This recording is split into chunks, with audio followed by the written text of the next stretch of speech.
el estudio de la adaptación celular son los cambios que tiene un epitelio o un tejido estromal frente a una injuria.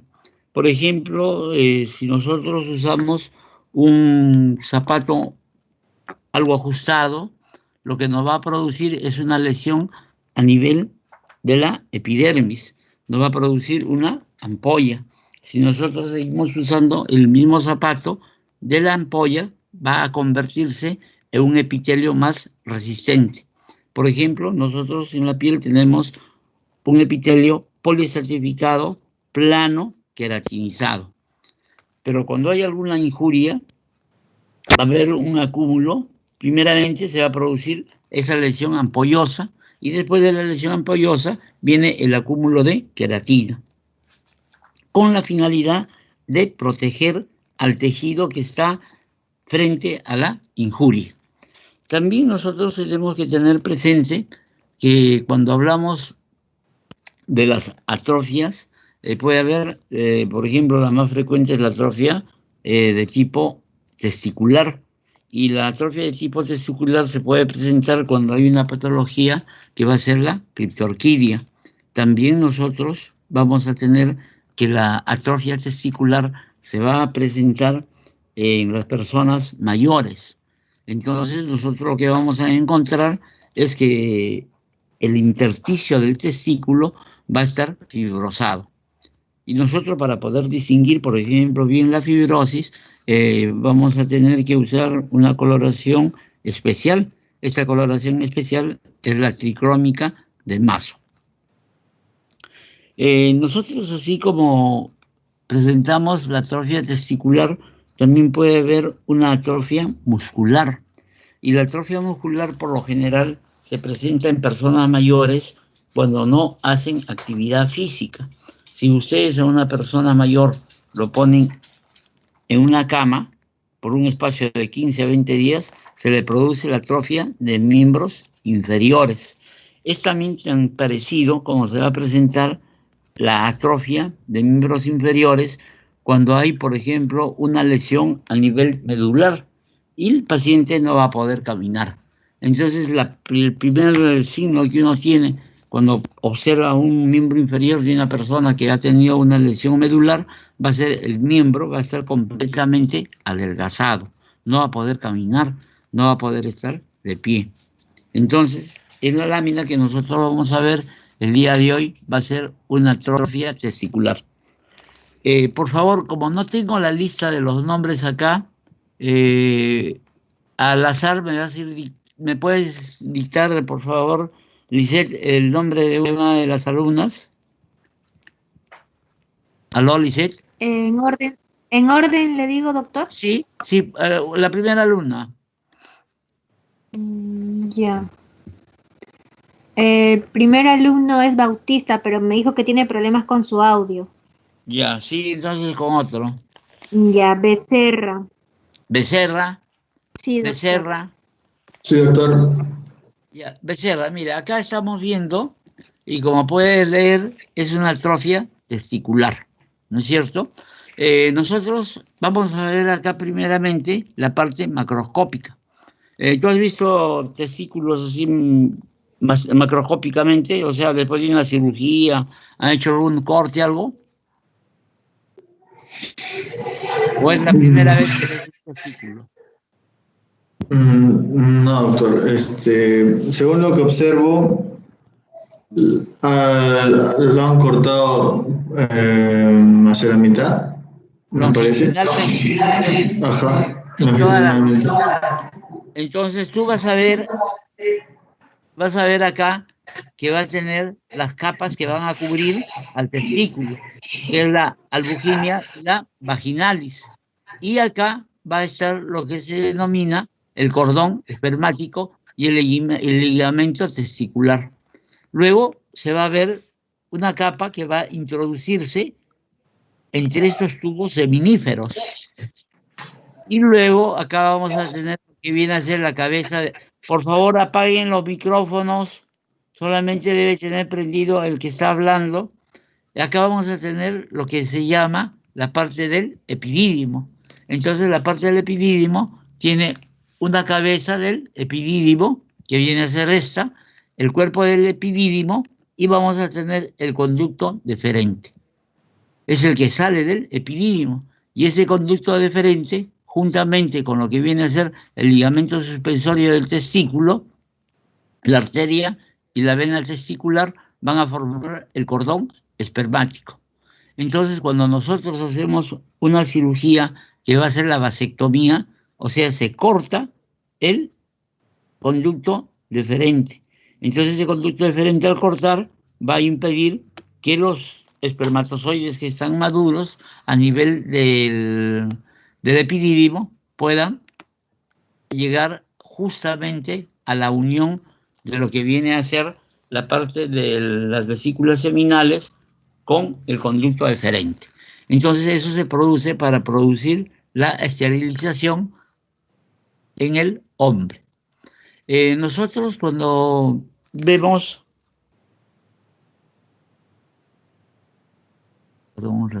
Cuando vemos la parte del testículo, vamos a ver que el corte de la superficie es un corte bastante brillante, húmedo. Y lógicamente que cada una de estos lobulillos van a ser los conductos seminíferos. Muchas gracias. A ver, el otro alumno. Lisette, otro alumno. Ya, a ver, doctor. Otro alumno. Cualquiera. Ya, el que sigue, Kawina Ramos.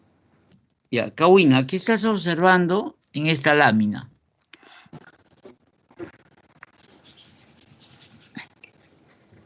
¿Vas a observar?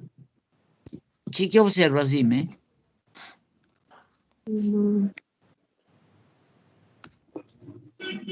A ver,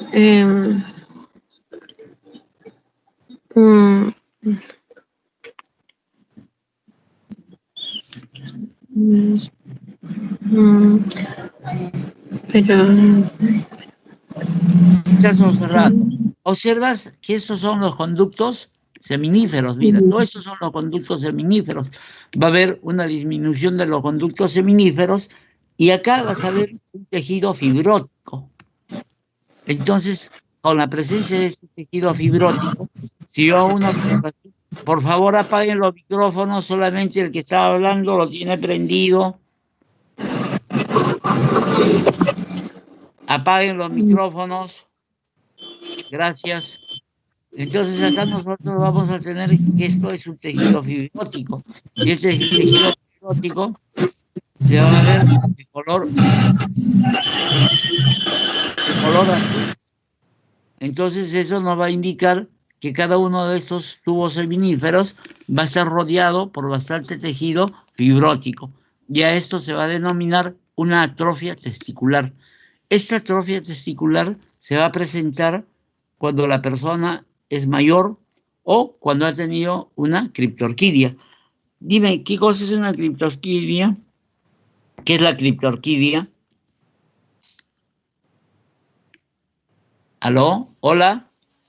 Doctor, la criptorquidia es la ausencia de los testículos descendidos en la bolsa escrotal. Es un testículo que se ha quedado retenido en el conducto que viene desde la formación del testículo hasta su punto final, que va a ser la parte de las bolsas escrotales, ¿no es cierto? ¿Y en dónde se originan los testículos?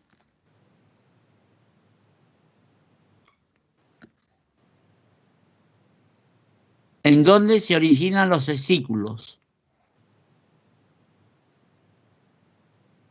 Los testículos van a tener un origen retroperitoneal a la altura de la celdilla renal. Entonces ahí se forma el testículo y el testículo va a descender retroperitonealmente, va a caer a la pelvis y de la pelvis va a pasar por el agujero inguinal hasta el escroto.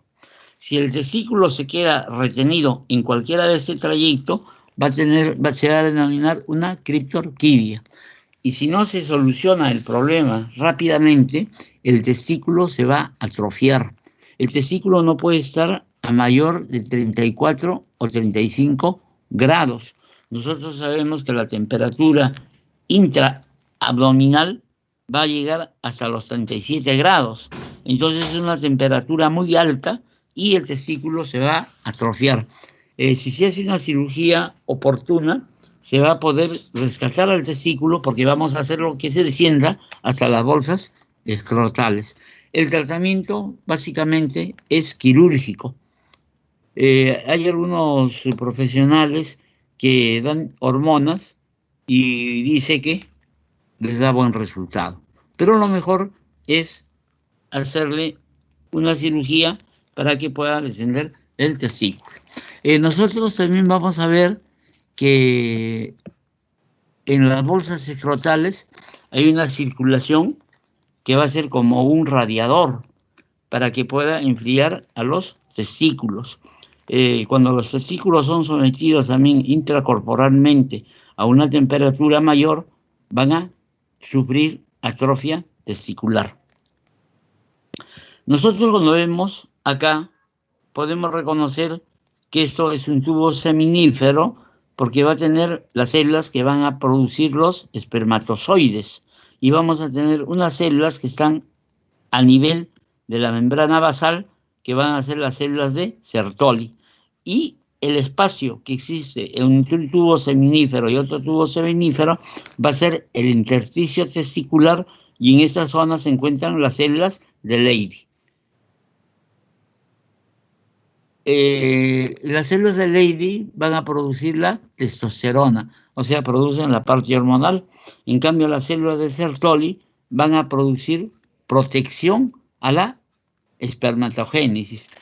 El espermatozoide se forma en los tubos seminíferos y van a madurar en la parte del epidídimo, sobre todo a nivel de la cabeza del epidídimo.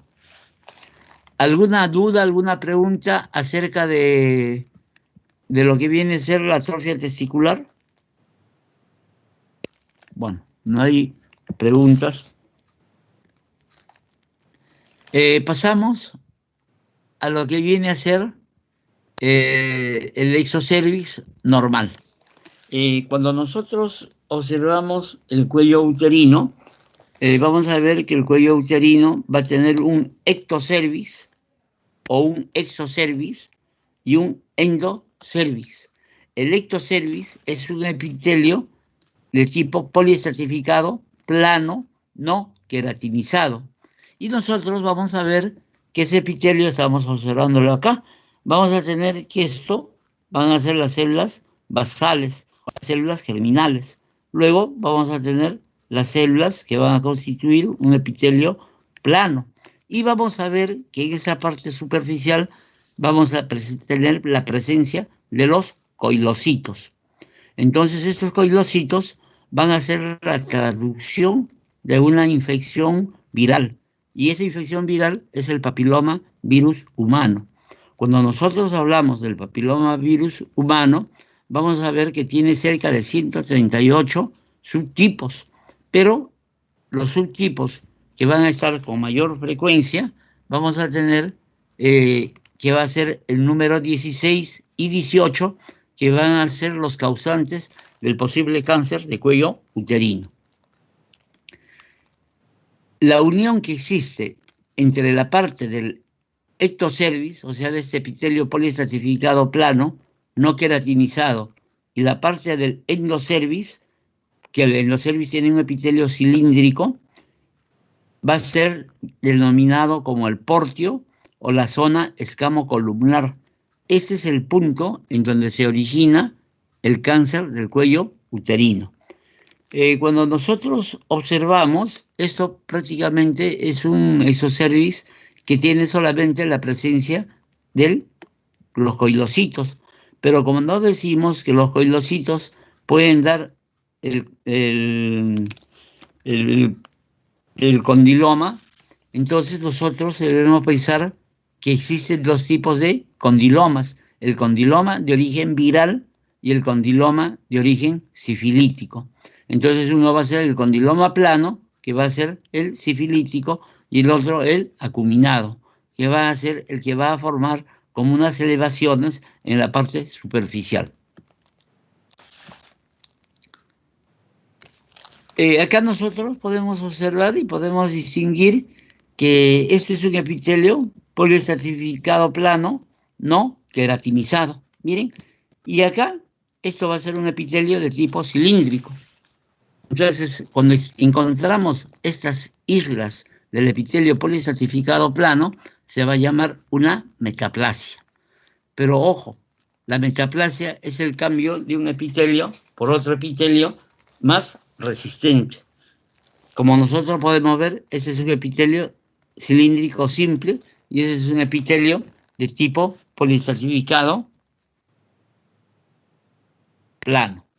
Entonces nosotros a este cambio de epitelio se le va a llamar una metaplasia escamosa. Las metaplasias escamosas también se pueden producir, por ejemplo, en un epitelio pseudoestratificado cilíndrico ciliado que tiene la tráquea. Las personas que fuman, por el calor del tabaco y por los químicos que tiene el tabaco, van a cambiar de un epitelio pseudoestratificado cilíndrico ciliado a un epitelio cilíndrico ciliado. Si el paciente sigue fumando, entonces cambia de un epitelio cilíndrico a un epitelio poliestratificado plano no queratinizado.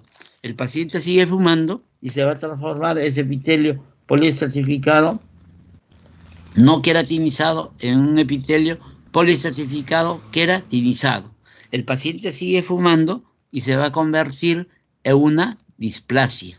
Y la displasia es un paso hacia el cáncer del bronquio. Entonces sabemos que esta metaplasia, hemos visto dos ejemplos de metaplasia escamosa, pero también se puede tener una metaplasia de tipo estromal.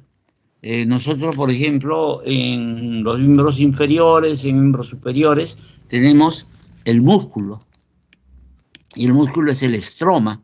Entonces ese estroma, si por ejemplo constantemente tiene una injuria, cuando yo hablo de una injuria, viene a ser, por ejemplo, el traumatismo continuo que tiene una parte de nuestro cuerpo. Por ejemplo, los golpes continuos que uno se hace al golpearse con cualquier otro elemento en el brazo o en la pierna.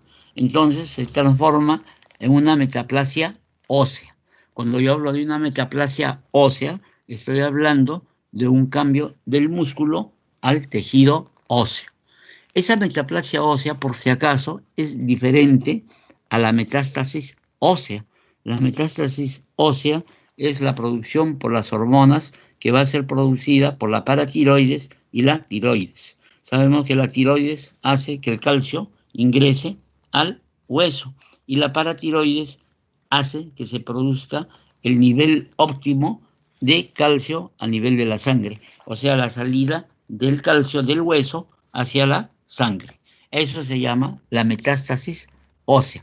Esta metástasis tiene ese nombre por la formación del calcio por las hormonas. No tiene que ver absolutamente nada con el cáncer.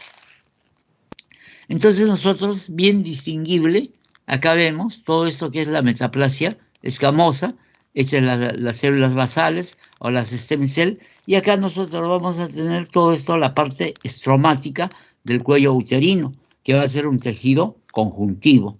Por lo general, en este tejido conjuntivo se puede formar unas pequeñas glándulas que van a ser los quistes de Nabot. Estos quistes de Nabot se producen porque hay la obstrucción del conducto excretor y el moco que es segregado acá no va a poder salir a la parte externa. Nosotros sabemos que el cuello uterino va a ser productor de mucha cantidad de moco. Uno para la lubricación de la vagina y el otro para la ayuda del ascenso del espermatozoide hacia las trompas uterinas. Entonces, esto es una metaplasia escamosa del endocervix. Simplemente con decir metaplasia escamosa estamos indicando lo que tenemos que ver. Nosotros acá vamos a ver que, por ejemplo, estas son células de tipo cilíndricas. Miren, y que en la parte del polo superior, cuando hablamos de polo superior es este es el polo superior, este es o apical y este es el polo basal. acá tenemos lo que es la membrana basal. Es tan igual como en la piel, pero la piel lo que va a tener que en el polo apical va a tener queratina. Y eso es lo que lo convierte en un epitelio poliestratificado, plano, queratinizado. Entonces acá tenemos una metaplasia escamosa del endocervix.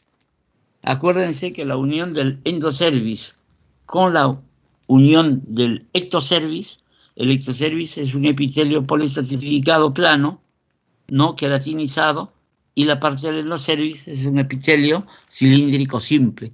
Ese punto de unión se llama la zona escamocolumnar.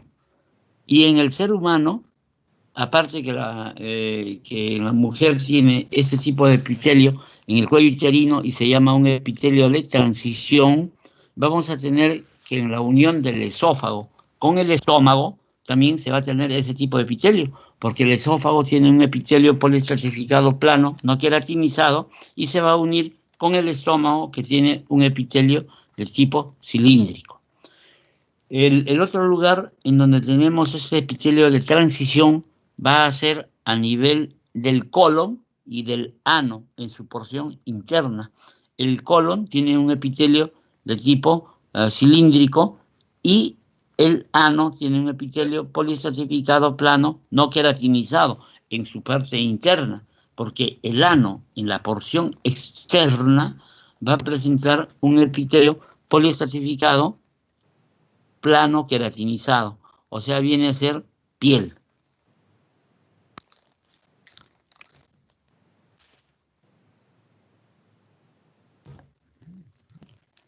Nosotros vamos a observar, por ejemplo, que esto, no sé el puntero acá, miren acá, va a haber la presencia de células cilíndricas.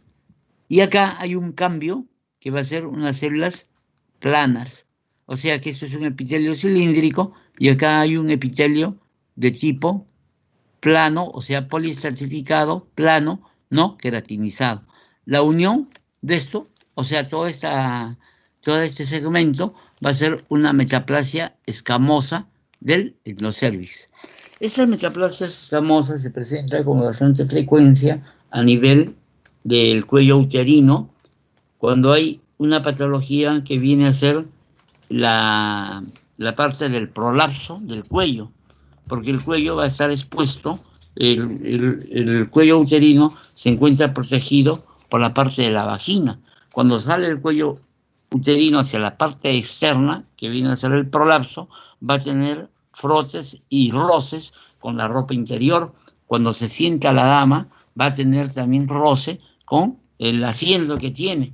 Entonces, esa presencia que va a haber de una injuria a este nivel hace que se presente ese tipo de patología, que viene a ser la metaplasia escamosa. Cuando nosotros estamos hablando de metaplasia escamosa, hablamos que va a haber un cambio de un epitelio por otro epitelio más resistente. No tiene que ver absolutamente nada con las células de transición o las células en paraguas que se encuentran a nivel de la vejiga. Este epitelio se llama de transición porque antes estas células las confundían en la vejiga como células poliestratificadas planas y luego decían que era una transición hacia este epitelio de tipo globoso o de tipo de paraguas. Por eso le llamaron y le pusieron la denominación de un epitelio de transición. El cambio que existe acá, cuando hay el cambio de un epitelio cilíndrico a un epitelio poliestratificado plano o viceversa, se va a llamar epitelio transicional, epitelio de transición. ¿Por qué? Porque lo relacionaban cuando los niños que están en edad de ir primeramente a la inicial, antes no había inicial, antes se le llamaba transición. ¿Por qué? Porque era un cambio de transición de la vida escolar. Y esto le pusieron por eso un epitelio de transición. ¿Alguna pregunta, alguna duda de lo que estamos hablando, por favor? ¿Pueden preguntar? Hola, Doctor, ¿qué tal? ¿están ahí? Buenas noches. ¿Están ahí? ¿O se han Doctor, ido? ¿me escucha? Sí, te escucho, dime. Doctor, ¿qué tal? Soy la alumna Caterina Lazo. Doctor, una consulta sobre los coilocitos. Sí. ¿Se pueden diferenciar en las láminas que nos están mostrando? Los coilocitos, por supuesto. Podría, Voy a regresar para que puedas ver. gracias.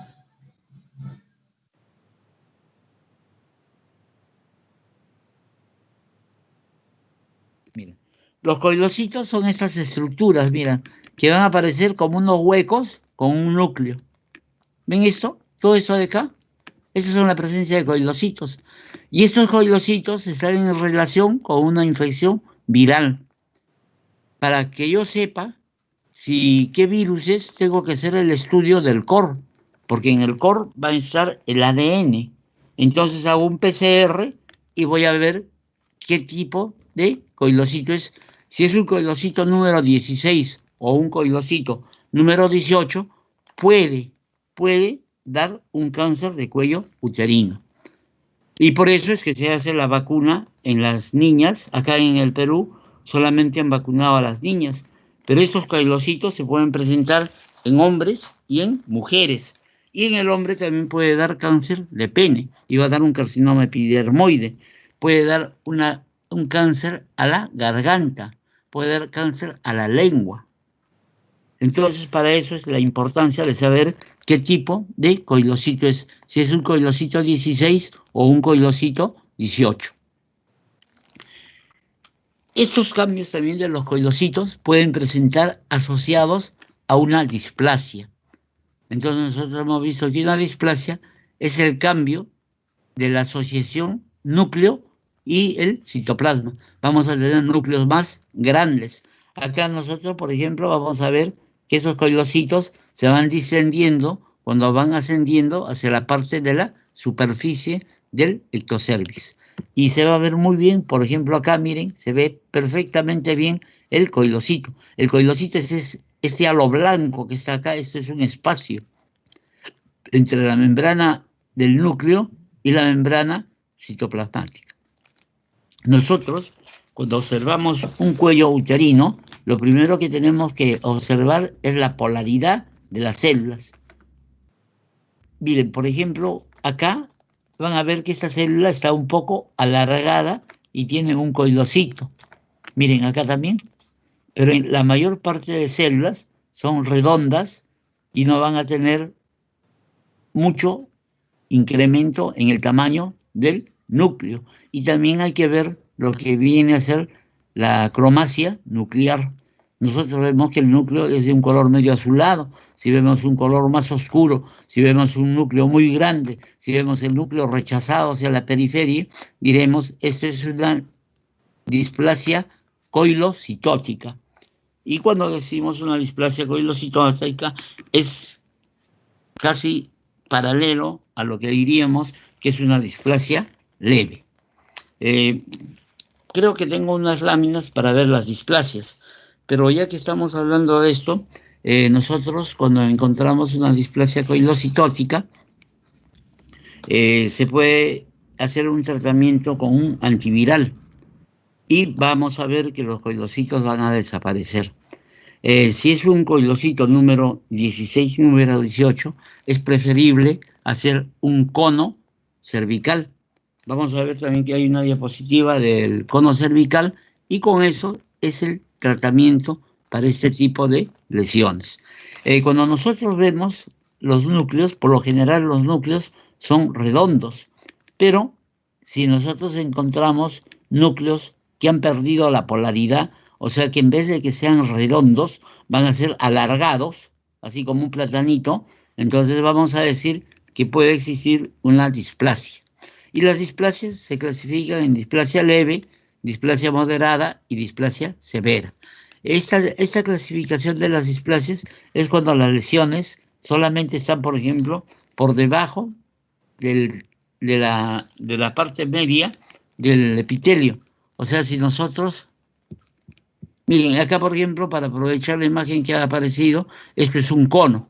¿no? Entonces se encuentra una displasia y se saca el cono. Este es un cono frío. Cuando se hace el estudio de este cono, hay que hacer los cortes seriados. Casi todo el cono hay que enviar porque puede ser que el cono se divide en cuadrantes, ¿no? Primer cuadrante, segundo cuadrante, tercer cuadrante y cuarto cuadrante. Esta es la parte del endocérvix.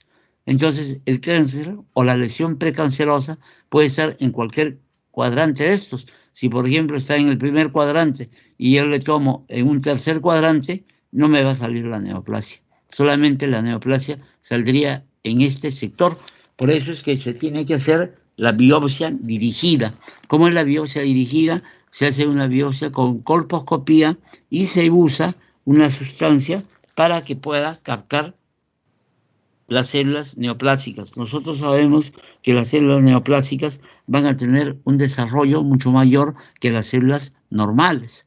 Entonces, si nosotros usamos el Lugol, se hace una tinción de Lugol, es el test de Schiff, entonces vamos a ver que donde capta las células al Lugol va a ser porque va a tener buena producción de glucógeno, pero si no capta, son blanquecinas, entonces nosotros vamos a decir, acá no hay Lugol, o sea, no hay glucosa.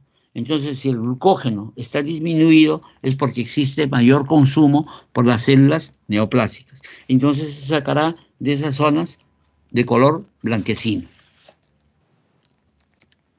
Estábamos acá en esta diapositiva, en donde nosotros vemos, por ejemplo, que casi todo lo que son los coilocitos van a tener un desplazamiento del núcleo.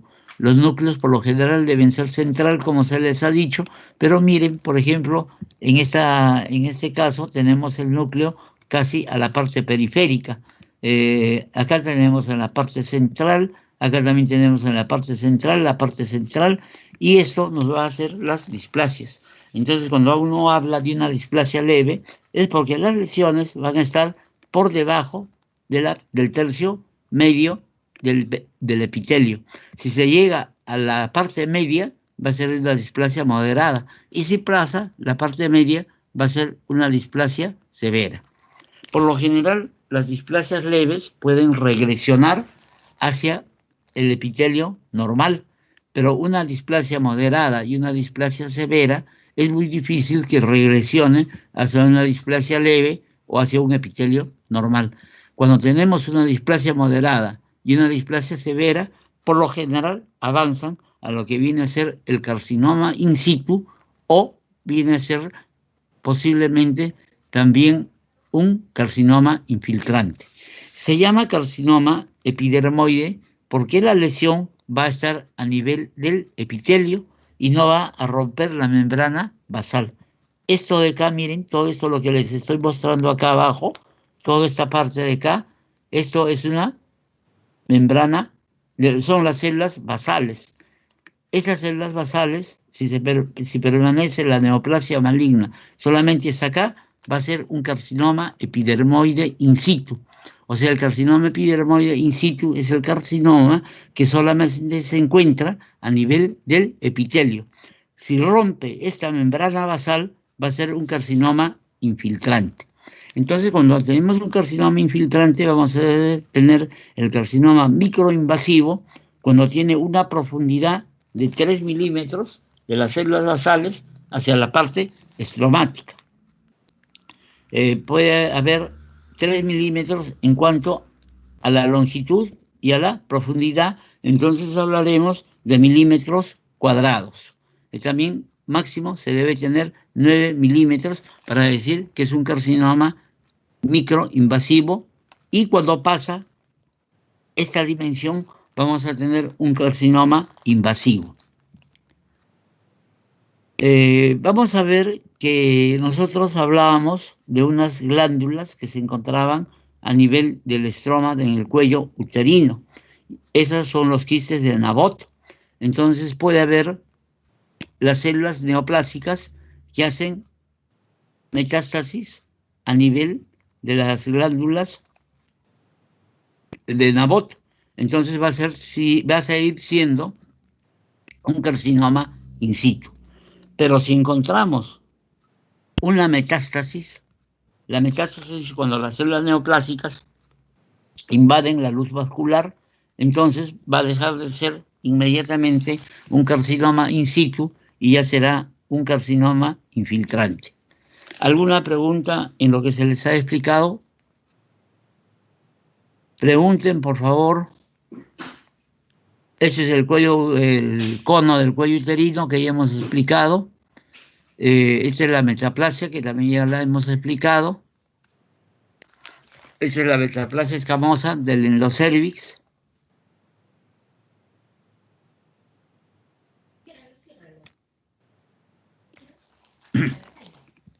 Acá vimos una metaplasia escamosa del endocervix. Acá, como nosotros estamos viendo, esto es un epitelio de tipo cilíndrico simple, y acá en esta parte tenemos unas células de tipo poliestratificadas planas.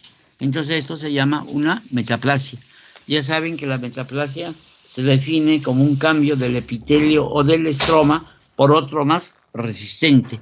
El epitelio cilíndrico no es tan resistente como el epitelio poliestratificado plano no queratinizado. Se puede producir a nivel de la tráquea, en donde hay una metaplasia por el humo del cigarro. Puede haber por traumatismos a nivel del músculo o de la parte estromática. Nosotros acá vamos a ver que también existe la metaplasia escamosa y es mejor vista que la diapositiva anterior. Acá también miren, esto es una metaplasia escamosa, este es un epitelio de tipo cilíndrico. Como ustedes ven, es muy importante que ustedes puedan hacer una revisión de la parte histológica. Como ven, la patología se va a basar primeramente en los hallazgos histológicos. Nosotros sabemos que la histología es denominada también como la anatomía microscópica, y para eso tenemos que acordarnos cuáles son los puntos que vamos a tener presente para hacer el reconocimiento de los tejidos. Si yo no sé cuál es el epitelio cilíndrico, no sé cuál es el epitelio poliestratificado plano, no voy a poder definir la patología que estoy viendo, que son las metaplasias.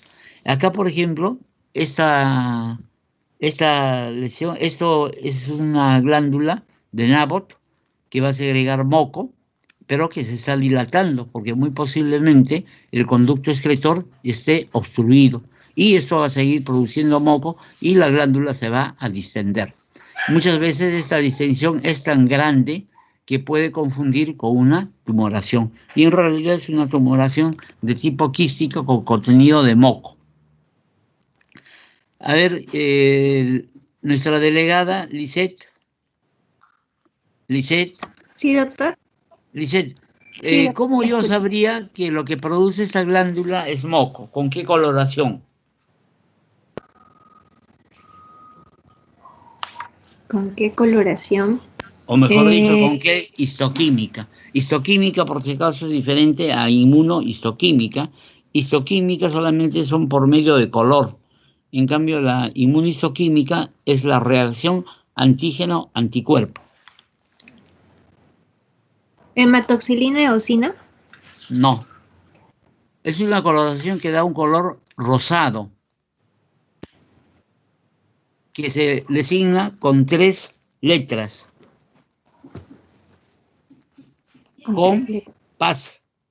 Paz, la coloración de paz, que quiere decir coloración de periódico de Schiff, y va a dar una coloración rosada y sirve para los mucopolisacáridos. Por eso, si es moco, se tiñe con esa coloración. Acuérdate con la coloración de paz, y para que todos se acuerden que la coloración de paz es el ácido periódico de Schiff. 3 letras, paz. Acá, por ejemplo, ustedes van a poder distinguir claramente esta parte. Miren, acá se va a ver con más nitidez cómo es las células planas, y están en varios estratos. Por eso se llama poliestratificado plano no queratinizado. en muchos casos puede haber también queratina. Y la queratina va a ser un signo que esto se está epidermizando. Por ejemplo, cuando se tiene esa lesión que les dije del prolapso, o personas mayores tienen queratinización de la parte del de la parte del ectocervix. Entonces eso se llama epidermización ectocervical. Y eso nos va a indicar que es una persona mayor o que tiene un prolapso. El prolapso es como causa primeramente de la distensión de los ligamentos uterinos y de la gran cantidad de embarazos que ha tenido la paciente.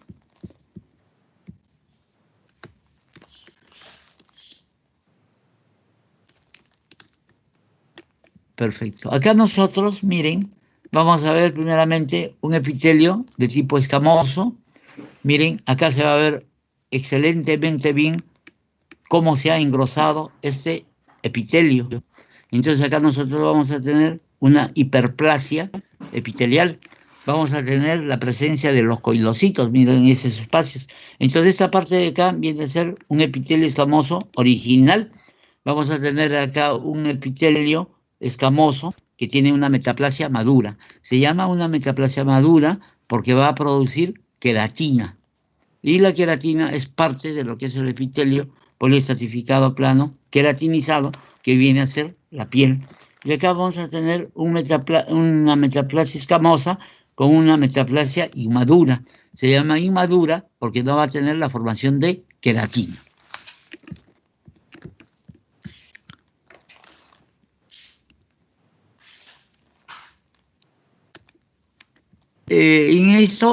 En estas diapositivas, perdón, me olvidaba de decirle, estas son diapositivas originales que se ha capturado del microscopio, ¿no? Estas no, porque esta sí viene a ser de toma seguramente de algún texto o alguna cosa, pero las anteriores han sido tomadas de unas láminas. Se pone, en la universidad tenemos un microscopio que tiene una cámara, que es un capturador de imágenes. Hay otras que van a tener como los radios de los autos, el Bluetooth, que son inalámbricos. Entonces el Bluetooth se coloca en la salida del USB, se coloca ahí y se hace la conexión con el microscopio. Entonces lo que estás viendo en el microscopio pasa directamente a la pantalla de la computadora y tú lo vas a ver como estamos observando en este momento. Entonces acá nosotros vamos a ver, miren que esto va a ser células de tipo cilíndrico. Estos van a ser los núcleos que se van a hacer basales. Estos son cilíndricos y se va a diferenciar del epitelio pseudoestratificado cilíndrico ciliado, que va a tener los bronquios. Se va a llamar pseudoestratificado porque si nosotros observamos, por ejemplo, este tipo de cilíndrico que es del endocervix, los núcleos van a estar situados casi la mayor parte en la parte basal. Acá se aleja un poquito, pero se puede considerar dentro de la misma basal. Y acá sí se va a notar nítidamente que son células cilíndricas. Esta parte de acá es el polo apical y este es el polo basal. Cuando se llama pseudoestratificado, nosotros vamos a ver que esos núcleos de esas células cilíndricas van a estar en desorden. Es como si nosotros entrelazamos nuestros dedos y nos imaginamos que nuestras uñas van a ser los núcleos, van a estar a diferentes... ¿Sí? ¿Cómo? No le escucho. ¿Hola? ¿Tenía que hacer alguna pregunta, por favor? ¿Alguien quería preguntar algo? No, doctor, parece que se hizo un eco del audio. Ah, ya, perfecto. Me están escuchando, ¿no? Entonces vamos Sí, doctor, a ver, sí se le escucha. ya, que esto va a ser células cilíndricas que van a ser de la parte del ectocervix. Pero acá, en la parte inferior, en estos dos recuadros, acá y acá, nosotros vamos a ver que hay un epitelio poliestratificado plano. incluso acá vamos a ver los coilocitos. Miren. Entonces esto será una metaplasia de tipo escamosa. Vamos a ver acá metaplasia escamosa de la parte del endocervix a mayor aumento.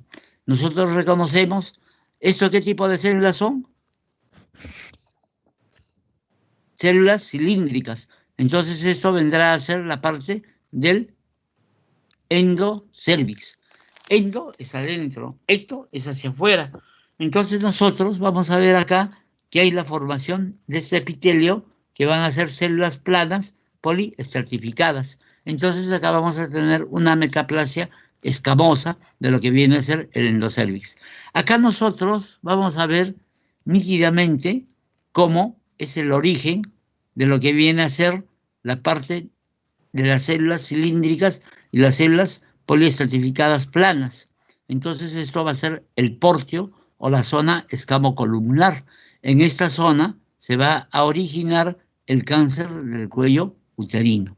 Y vamos a ver, miren cómo hay la gran producción de formaciones de glándulas de Nabot que van a tener moco.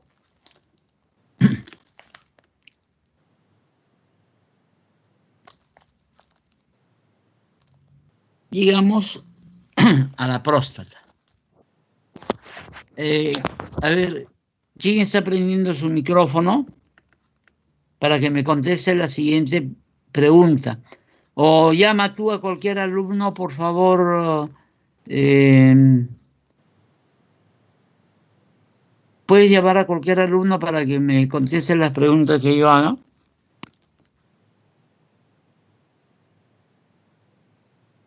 Lisette. Lisette. Sí, doctor, un ratito, la doctora Sumaeta me ha llamado. Ah, ya, perfecto. Entonces esperamos.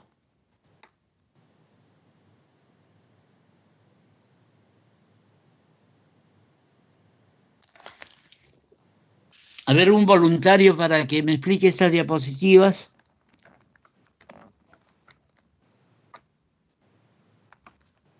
¿No hay ningún voluntario? Doctor, ¿qué tal? Ya, ¿cuál es tu nombre? Catherine Lazo. Ya, Catarina, ya, perfecto. ¿Catarina qué? Lazo.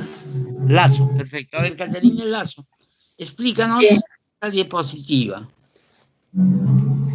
Ya, nosotros hemos visto ya una atrofia no testicular anteriormente. Y la definición de una atrofia es que se disminuye, se llena de fibras. En este caso es una hiperplasia. Tejido fibroso. Ya, De tejido fibrótico. ya. En este caso esto estamos viendo que es el aumento de las células, ¿no? Ahora veo que esas células están llenas de una sustancia de color rosado. Ya, perfecto. ¿No? Que también son algunas más grandes que otras. Perfecto. Y aparentemente, no estoy segura, pero la próstata parece más grande. A nivel macroscópico, aparentemente la próstata está más grande. Y a nivel microscópico es lo que estoy viendo, ¿no? Esos cuerpos, esos coloides dentro de las células.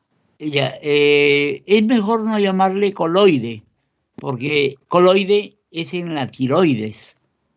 Acá lo que vamos a tener, eso se llaman los cuerpos amiláceos o los cuerpos calcáreos. Cada una de estas formaciones que tú estás viendo acá, Catarine, mira, todo eso de acá son los cuerpos calcáreos, ¿no? Y lógicamente, ¿ese qué órgano es? Catarine. Esa es la vejiga.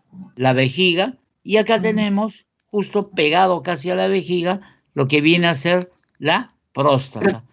Esto de acá viene a ser la uretra prostática. Y nosotros vamos a ver como unos pequeños lóbulos. Entonces esto es una hiperplasia prostática. El nombre es hiperplasia prostática, pero dijimos al inicio que en los libros, en los textos, por lo general le llaman hiperplasia benigna de próstata. Y decir una hiperplasia benigna es una redundancia a lo que uno está diciendo hiperplasia, porque toda hiperplasia es benigna. Entonces, acá por esta causa, ustedes están viendo que, por ejemplo, en esta uretra prostática, la uretra prostática, en cuanto a su luz, está completamente adelgazada. Entonces, por eso es que las personas mayores, se dice que esta lesión aparece en los hombres mayores de 50. Y acá va a haber una obstrucción de la uretra, o sea que la parte de la vejiga no va a poder eliminar el total de la orina. Va a haber una orina residual. Entonces la vejiga va a estar distendida. Y esto es lo que hace que las personas mayores tengan gran necesidad de miccionar a cada rato, porque no vacían la vejiga totalmente. En la mujer sucede lo contrario. El útero, cuando la mujer se embaraza, va a crecer y va a presionar a la vejiga. Entonces también el contenido de la vejiga va a disminuir. Entonces, al disminuir el contenido de la vejiga, va a tener la urgencia de orinar constantemente. Yo quisiera que en este recuadro, donde está la imagen histológica, acá, por ejemplo, van a ver que estas son las formaciones de la glándula prostática, los acinos prostáticos. Entonces van a ver que acá va a haber como unas astas de venado, miren. Cuando nosotros observamos esas astas de venado, tenemos que pensar inmediatamente que se trata de una hiperplasia glandular de próstata. Y vamos a ver que esto está dilatado, miren. Acá va a tener los calcaforitos, que va a ser el contenido de la luz prostática. El epitelio que tiene acá va a ser un epitelio de tipo cúbico. Y la parte que estamos viendo entre los acinos prostáticos y el otro acino prostático viene a ser la parte estromática. Y la parte estromática de la próstata va a ser un músculo liso. Entonces la patología puede ser de la parte glandular y de la parte estromática. ¿Alguna pregunta? O sea que eso es el diagnóstico de hiperplasia glandular prostática o hiperplasia prostática, que va a consistir en el crecimiento de la próstata y el adelgazamiento de la uretra prostática. Entonces va a haber una obstrucción de la evacuación de la vejiga.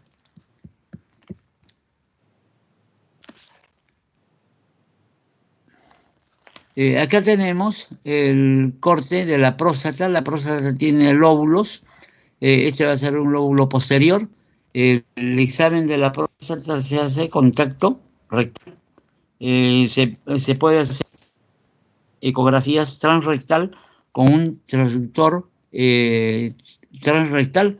El transductor transrectal se introduce por el recto y se va a colocar para ver el crecimiento de la próstata. Se dice que la consistencia de la próstata debe ser como el lóbulo de la nariz. A ver, agárrense el lóbulo de la nariz, todos se agarran el lóbulo de la nariz y aplástenlo. Entonces va a ser una cosa que va a ser aparentemente bastante elástica. Si se convierte al tracto rectal una próstata dura, una próstata pétrea, hay que pensar que se trata de un cáncer de próstata. Y por lo general el cáncer de próstata se encuentra en la parte periférica. Todo esto es la parte periférica de la próstata. Ese es el lóbulo que más se palpa en el tracto rectal. Y también se puede hacer una biopsia, punción, aspiración.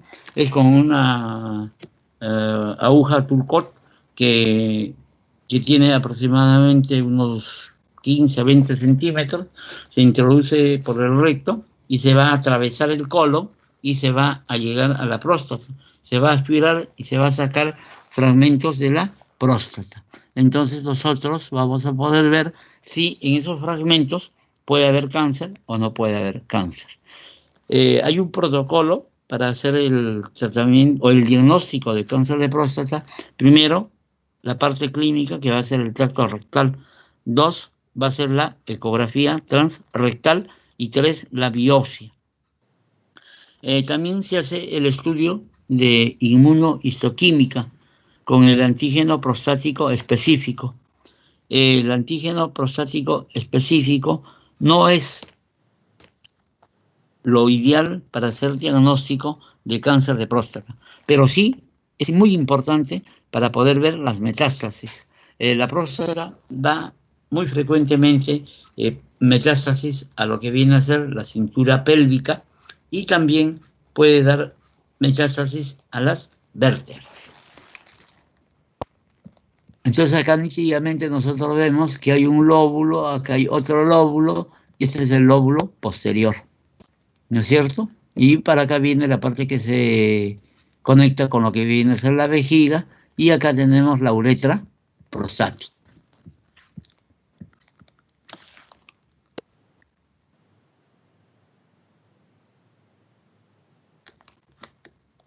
También acá tenemos la próstata, prácticamente así nomás así a simple vista, vemos los lóbulos prostáticos, miren, acá, acá y acá. Y con toda seguridad, si se hace un tacto rectal, esta próstata va a estar dura. Entonces vamos a tener que esta es una hiperplasia también de tipo prostático. Perdón, ya. Nosotros vemos acá que esa es una próstata normal. Miren, no se observa esos cachos de venado.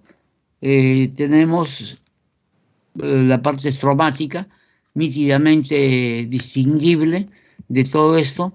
Hemos dicho que esa parte de la parte estromática va a ser un tejido de tipo muscular liso y cada una de estos van a ser los lóbulos prostáticos, en donde acá no se ve mucha cantidad de lo que viene a ser las células,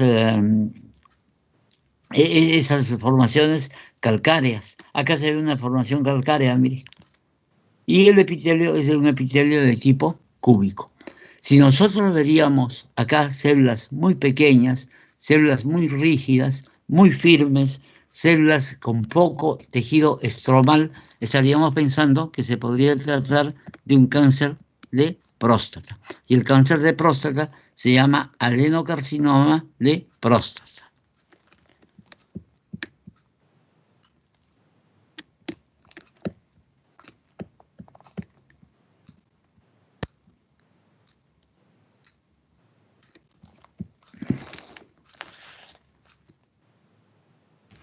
Y acá, si vamos a ver, miren qué diferencia de estas formaciones como cachos de venado, miren, o cuernos de venado, que tienen muchas prolongaciones.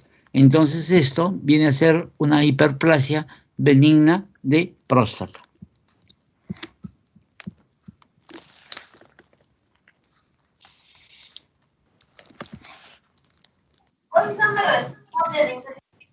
Apague su micrófono, por favor. Nosotros vamos a ver acá tenemos una parte de un endocervix y exocervix normal. Miren acá qué bien se ve esta parte del endocervix. Esta parte del endocervix son células cilíndricas y acá viene el epitelio poliestratificado plano. Este punto que hay el cambio del epitelio es el portio o la zona escamocolumnar. En esta zona es donde se inicia el cáncer de cuello uterino. Cuando nosotros hacemos un papanicolao, el papanicolao se debe hacer en toda persona que ya tiene vida sexual activa. Y hace uno con un CitoBrush. El CitoBrush es muy parecido a lo que viene a ser esas escobillas para lavar botellas, pero en miniatura. Entonces eso se introduce con un espéculo por la vagina hasta el cuello uterino, se introduce al cuello uterino y se gira en 360 grados el CitoBrush, luego se saca y se pasa por la parte externa del cuello uterino. La parte del endocervix se va a hacer en forma circular. Van a ver cómo movilizo el puntero. Miren, se hace así en la lámina y voy a saber que esta forma que dejo las células en la lámina van a ser del endocervix. Y cuando saco de la parte del ectocervix, Si imaginamos que todo ese cuadrado es la lámina, hago esto en forma de camino. Nunca se hace así, porque se va a colocar las células una encima de otra y no vamos a poder observarlo, podemos ver. Para que un Papa Nicolau sea adecuado para su estudio, se deben encontrar células endocervicales, se deben encontrar células ectocervicales y muchas veces se encuentran células endometriales, porque si nosotros seguimos el canal, vamos a llegar a la parte del endometrio. Todas estas formaciones de calle sabemos que son los quistes de Nabot. Miren cómo un quiste puede ser tan dilatado y tan distendido. Y la parte que tenemos acá viene a ser el tejido estromal. Por lo general, en esta zona vamos a ver estos puntitos negros, que es el proceso inflamatorio. Y nosotros vamos a ver que ese proceso inflamatorio va a denominarse como las cervicitis. Si son un componente inflamatorio crónico, puede decir, esto es una cervicitis crónica. Si encuentro un proceso inflamatorio agudo, voy a decir, es un proceso inflamatorio de tipo agudo.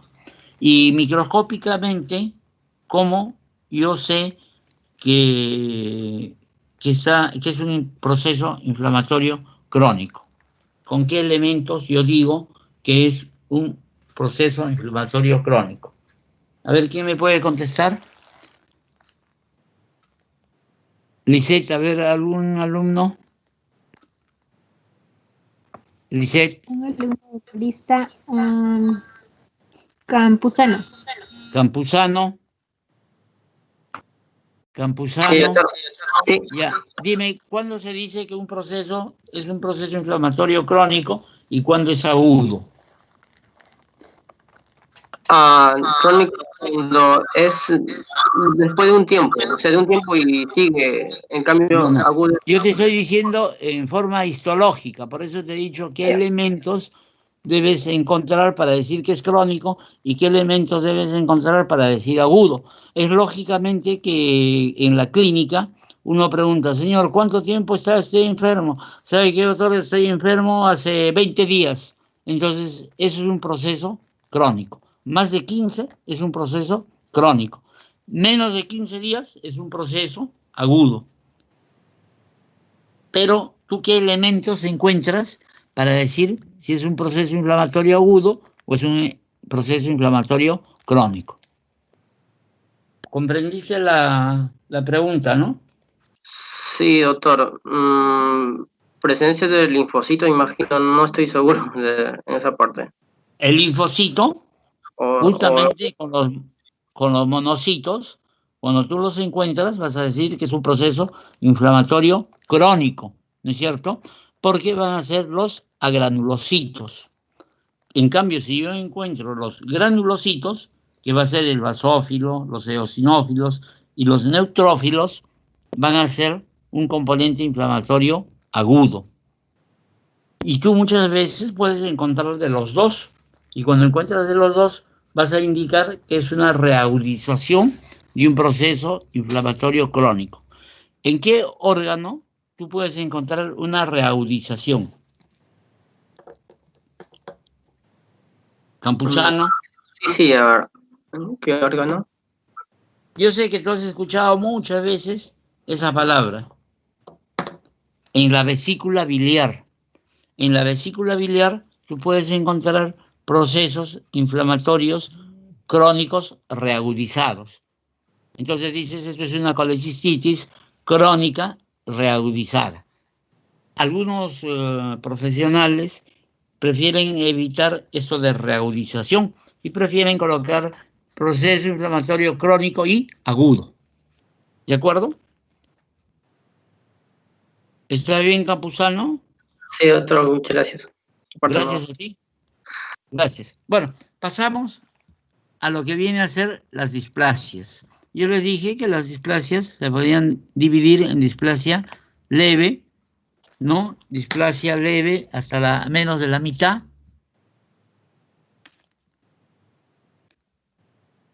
Por ejemplo, esta es la parte basal y de acá podemos ver que cuando llega hasta este punto, por ejemplo, donde está el puntero, que está menos de la mitad, va a ser una displasia leve. Cuando pasa a la mitad, va a ser displasia moderada. Y cuando toma todo este espacio, se llama displasia severa. Acá vamos a tener la membrana basal, ¿no es cierto? Y cuando las células pasan esta membrana basal y son células atípicas, vamos a decir que es un carcinoma microinvasivo si va a llegar a una profundidad aproximadamente de 3 milímetros de profundidad hacia acá, y si tiene 9 milímetros de área, o sea, milímetros cuadrados, va a ser 3 milímetros de longitud y 3 milímetros de profundidad. Entonces, si sobrepasa estas medidas, se dice que esto va a ser un carcinoma infiltrante. Si no, será un carcinoma microinvasivo. Nosotros hemos estado viendo una serie de cuellos uterinos. A ver, un alumno que me explique las células que está observando ahí, por favor, Lisette. De Campuzano, ¿quién sigue? ¿Quién sigue de Campuzano, por favor?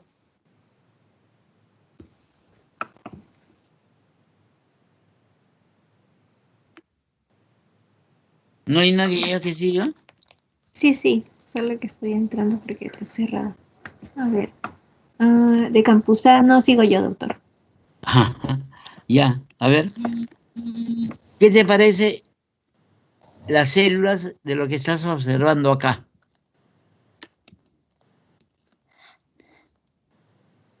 Ya.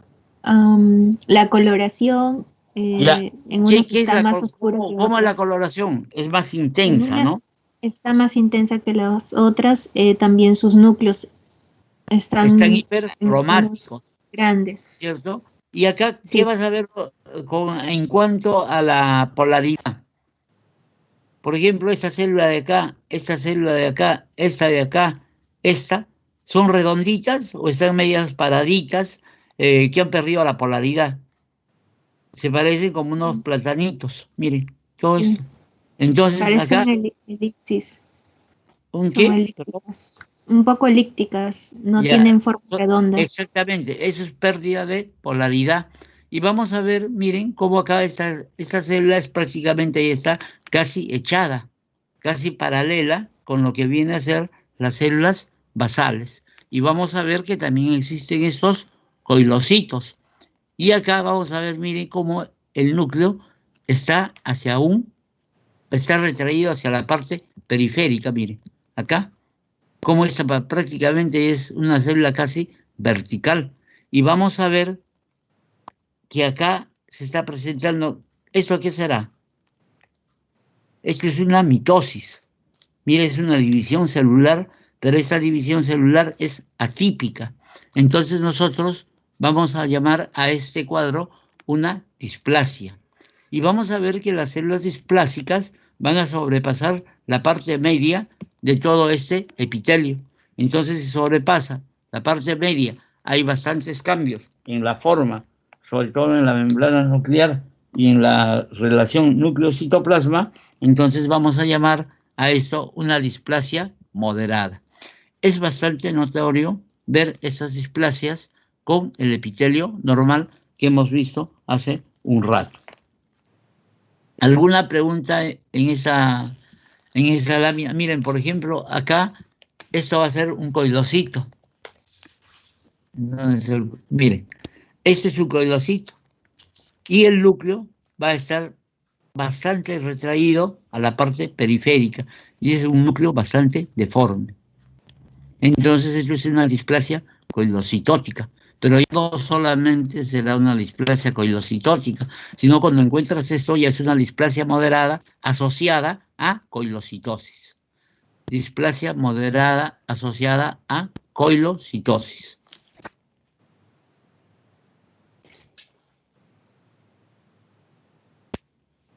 A ver, otro alumno, por favor. Ya, otro alumno, después sigue Carrizo. Carrizo.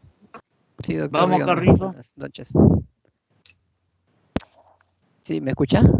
¿Sí? Sí, doctor, dígame. Ya. ¿Qué estás observando en esta diapositiva? Si no me equivoco, es un conducto ependimario. Un conducto ependimario. ¿Ya? ¿Qué más sigue? Ahí está la parte del centro del tubo y hacia la periferia hay bastantes células hipercromáticas, bastante coloración. Ya. A ver, las células basales son un poco más anchas, al parecer. Ya. ¿Y el epéndimo tiene esta forma? Así, mira, acá yo veo ese epitelio, el que está acá. Ese epitelio de acá es igual que ese No veo epitelio. su puntero, doctor. ¿No ves ahí? Ahora sí ya lo veo.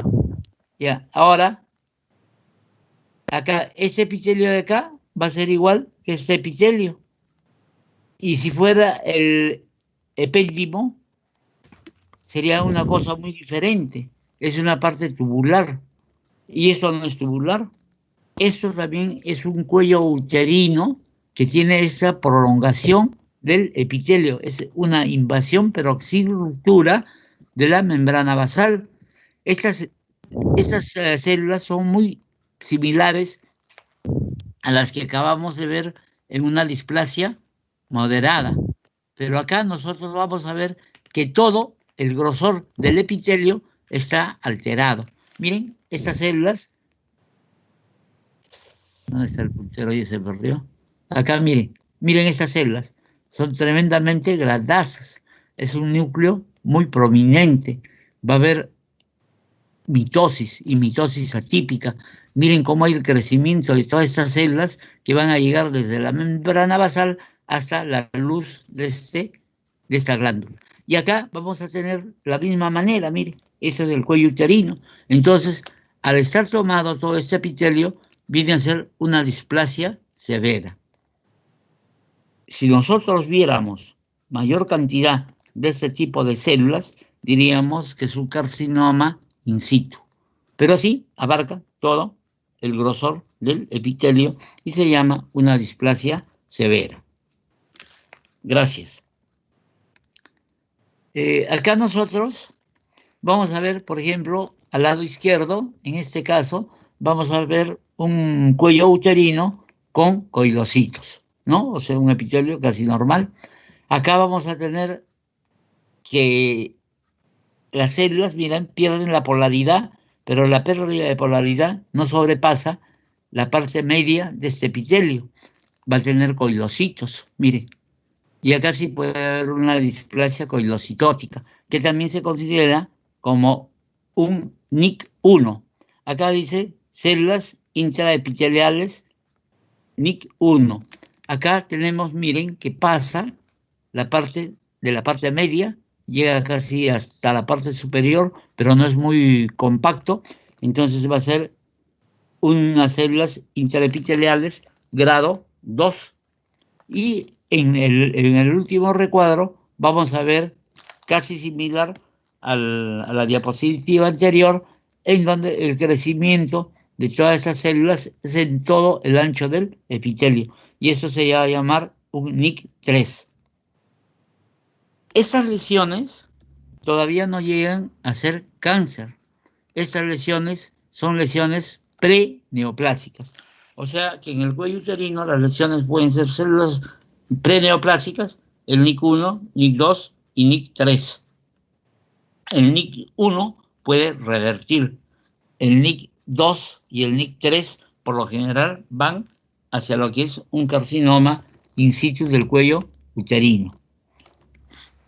Entonces, acá tenemos una displasia grado 3, grado 2 y el grado 1 y un epitelio normal con coilocitos. Acá también miren cómo se observa el coilocito con el núcleo excéntrico.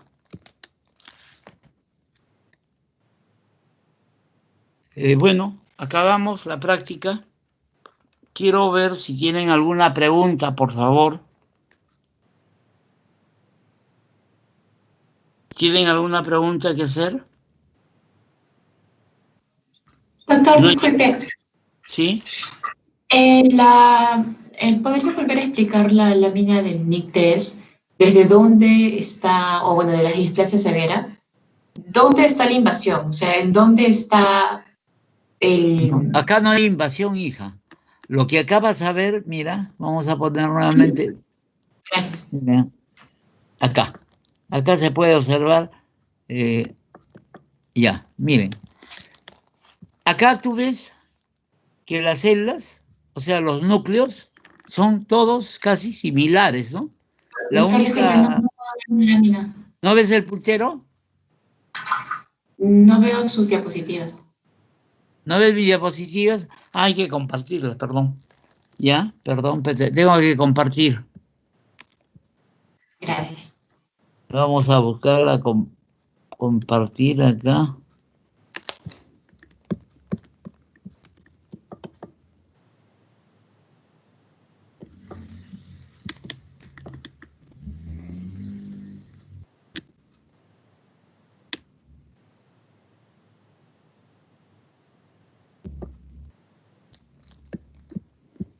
¿Ahora ves el puntero? ¿Ves las láminas? ¿Hola? No, doctor. Ya, entonces voy a cerrar mejor para poder ver ya. Ahora, ¿tampoco? Todavía, doctor. ¿Hola? ¿Ah? Todavía. Todavía no ven ya.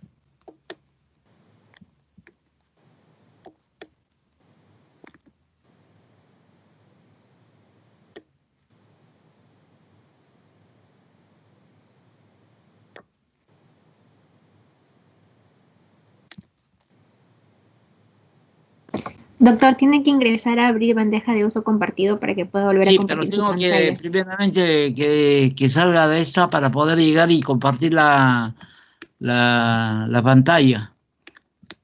Ah, ya, ingrese, si no, abra de nuevo el archivo en su escritorio y después ya va al Teams y abre la bandeja de uso compartido. A ver, acá vamos a ver al team.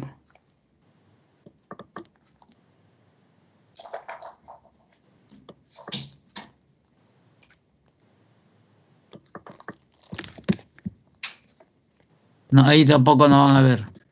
Pero tengo que salir, espérate un ratito.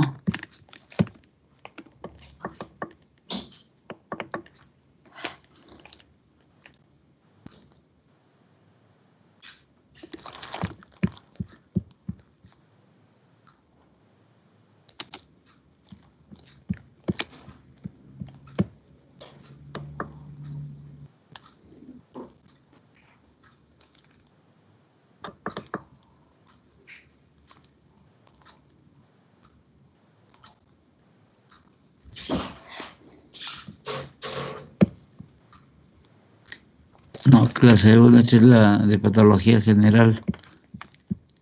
Sí, está cargando, doctor.